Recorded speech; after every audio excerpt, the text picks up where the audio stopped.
Welcome back, everyone. Welcome back to the PiGosaur Cup. The PiGosaur Cup number 58, your weekly dose of PiGosaur Cup action. I'm a coach, like VIP. With me, I'm joined by these amazing players, by the people in chat, and by my plushies as well. Welcome, welcome, one and all. Bienvenidos, papi, bienvenidos. We are jumping into our first series.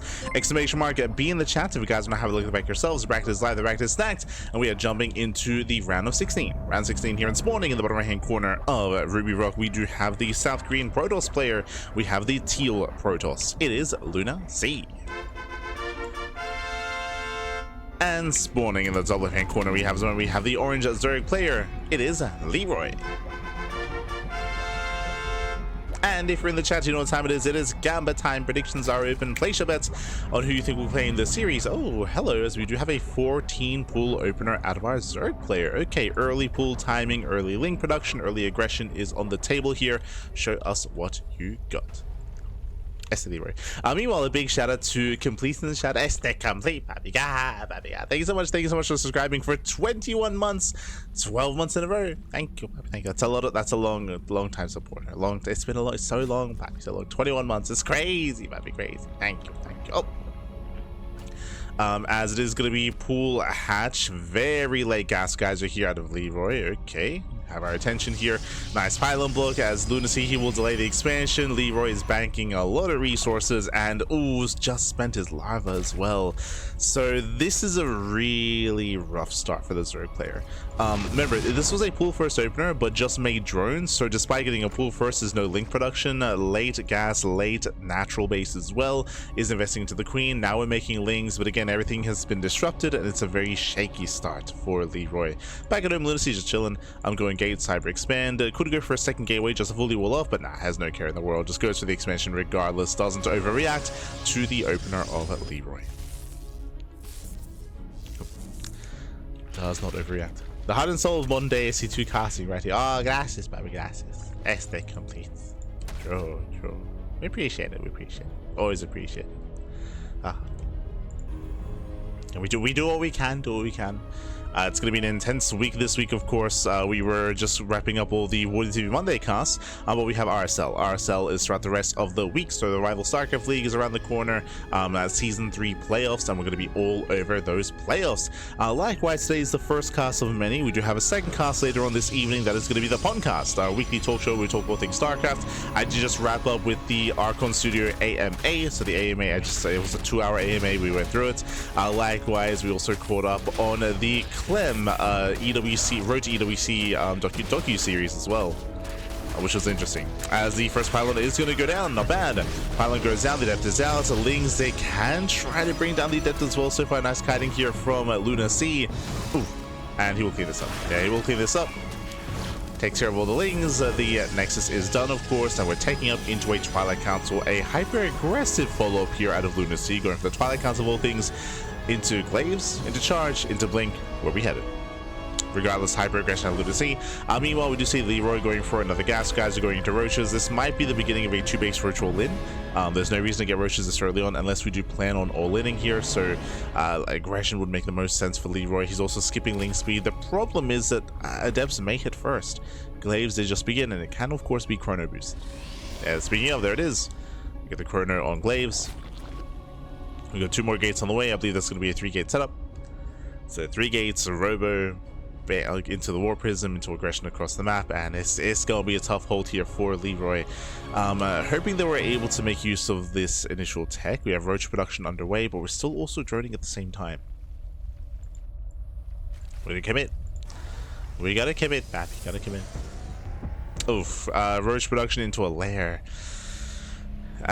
So yeah, unfortunately it's a little bit shaky here with how we're spending our resources, and now we're spending our gas especially. We're making a wave of Roaches, that is true. The lair follow-up is a bit of an odd choice.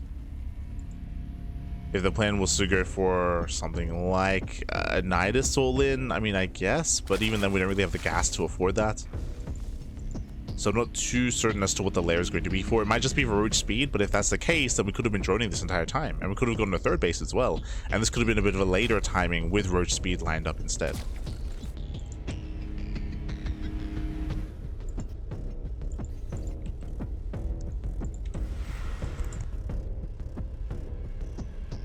There we go. Leroy does move out. Adepts do spot this.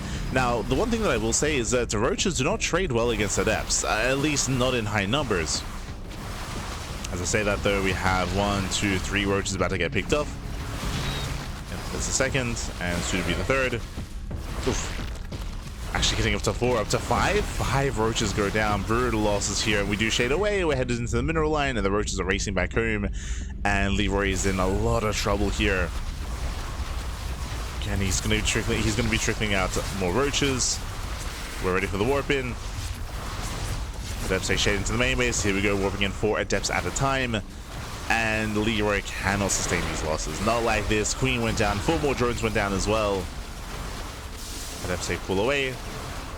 They shade into the natural. They run into more roaches. Bit of miscontrol there by LunaSea. Did not shade into the mineral line. Okay. Roaches hold. Roaches are holding, and Leroy, he's all in. We just got to send everything across the map. But back at home, there are immortals. Only 1 so far. No shield battery either. So this potentially could break the natural. But we got to go. We got to send it. We got to send it back. Send everything. Adepts say rotate back into the main.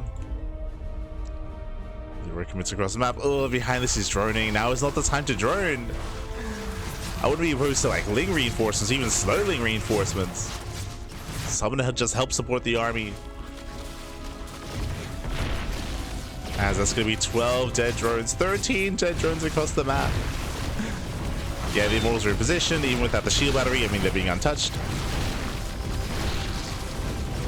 Immortals are untouched here. GG gets called, and LunaSea will defend. Will take game number 1. GG. Whew, GG, well played. Again, a bit of a shaky start there for Leroy when it came to the initial build, when it came to the opener. He had potential by rushing into roaches and going for a roach all-in, but remember, it was a little bit lackluster. Like, he was getting a lair, he was droning, he went into roach production, then went back to droning. Like, it was a little bit all over the place when it comes to how it was meant to be coming together. So the all-in wasn't hitting as hard as it otherwise could, and of course, back at home, there were immortals, right? There were immortals back at home.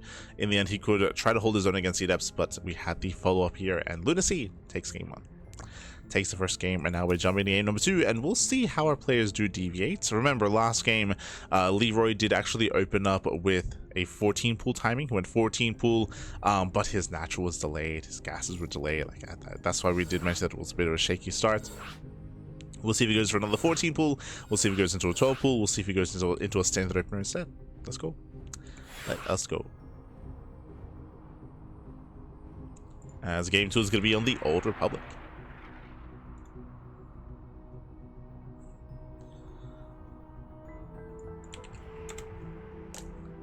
Here we go.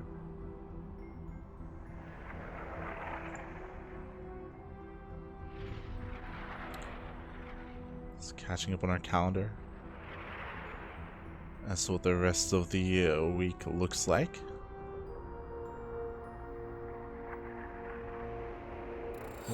Let's go.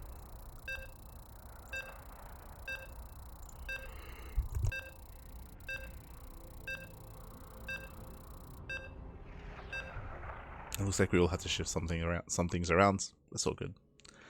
We have a full week of Kung Fu Cup next week. It's Didn't realize how long it lasted, Pappy.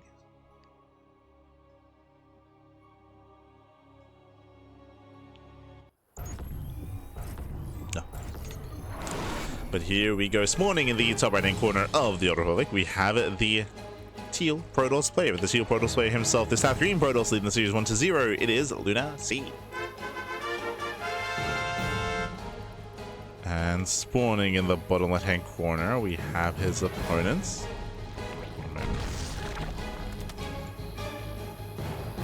We have his opponent. We have the orange Zerg player. The orange Zerg player himself, it is Leroy. Sorry, I did just notice some latency, so just making sure that things are okay. Now we are going to be settling in. And welcome to the Old Republic. The Old Republic is a much larger map, true. Larger map of the map pool, relatively secure on 3 bases, and this time hatch first. This time hatch first here out of Leroy, so going for something more standard this time. Makes sense, especially on a larger map. So we'll be opening up hatch at gas pool, I would imagine. and LunaSea getting to its own standard opener as well. One of the big features of this map that I don't think is going to be really too much of a factor here, but that is how difficult it is to defend your 4th base. As a result, I would say that Zerg are favored on this map when it comes to these later 3-base timings, as it is very difficult for the Protoss player to actually turtle up and defend on 4 and 5 bases. We've seen many top Protoss players struggle and fail to defend on the Old Republic, but that's in a longer and later game. We'll see if Leroy is one to embrace that, or if he goes for another earlier tech path. We'll find out.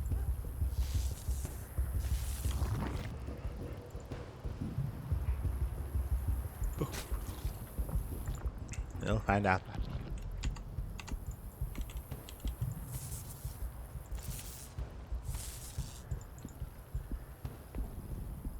So let's see, does break in, does pull away, just being as annoying as possible. Get out of here.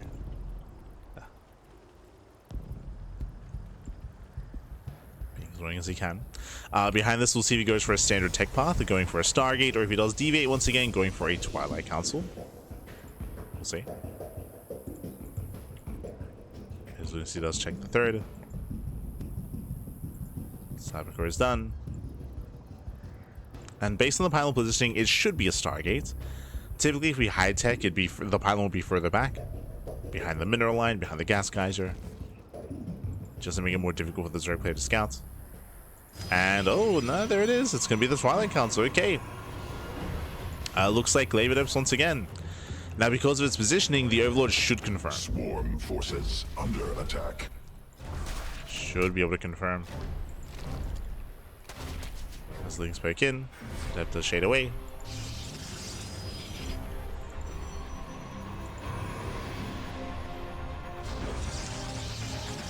Leroy is making an extra wave of links here. There's still no 3rd expansion. The probe confirms this, of course.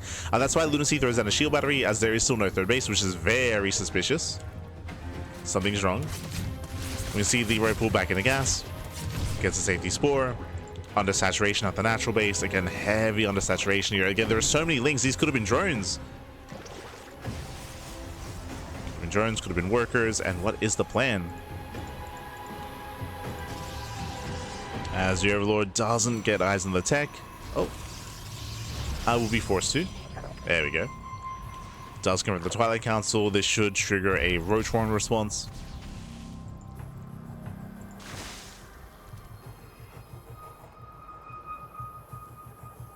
We're still trying to drone up.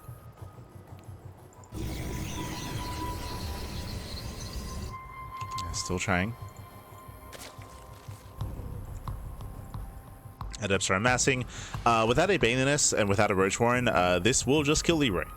Straight up. And this is a 4-10 Roach Warren. Not too bad. Not too bad when it comes to the timing. If we're able to fully wall off here the entrance to the main base, then maybe we can hold on and buy some time. But the droning is so delayed here for Leroy. Oof.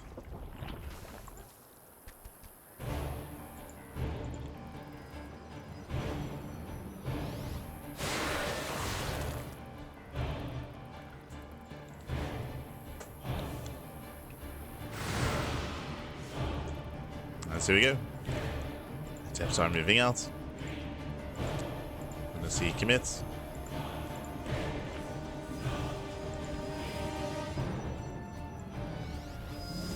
More depths, and Roach production only just now began, and there's no wall. Yeah, there's no wall. These depths, they do nothing, they mean nothing. They get one shot. The depths save bust into the main base. Boys are being pulled away. And the drones, they should not be able to escape. There we go. We have 8 drones going down. We're picking up the roaches one at a time. Prism into the main base. We can just go straight for the warp ins. LunaSea is supply blocked. So brutal supply block for LunaSea. That's going to slow him down. And that will give Leroy a chance. Does give him a chance here. Finally, here come the warp ins. And there's just not enough roaches. Yeah, there's just not enough. There's only 4. Down to 3. Down to 2. Oof. The Queens are going for the Prism, but GG. Yeah, GG. Good luck in the next round. And LunaSea will take the series 2-0, advancing on to the quarterfinals. GG. GG, well played. LunaSea, he will claim the series. Shout out to Leroy. Again, Leroy, he is a lower tiered player. This is an open tournament, of course, and open to all players, all shapes, all sizes. Leroy stepping in as a Platinum League player, so very, very impressive. And of course, a lot of respect to Leroy for him to show up regardless of that skill gap. Again, we do get a lot of amateur players, whether you're silver, bronze, diamond, platinum, masters as well, to be able to step into the ring with the pro players. Not easy at all. GG, well played. When it comes to the builds themselves, I will say that the openers were lackluster. We did have a more standard opener in game number 2, but again, the follow-up was a little bit shaky just because of the overabundance of lings. Again, lacking saturation, lacking drones, lacking expansions early on, it really does have this compounding effect where workers, they matter that much more earlier because you have so few of them, of course. So again, 1, 2, 3 workers mean even more in the early game compared to a later game instead. So GG, well played. Hopefully we can tighten things up the next time we do see Leroy, and we're going to be following LunaSea into the next round. Exclamation mark, be in the chat to have a look at the back yourselves. Here we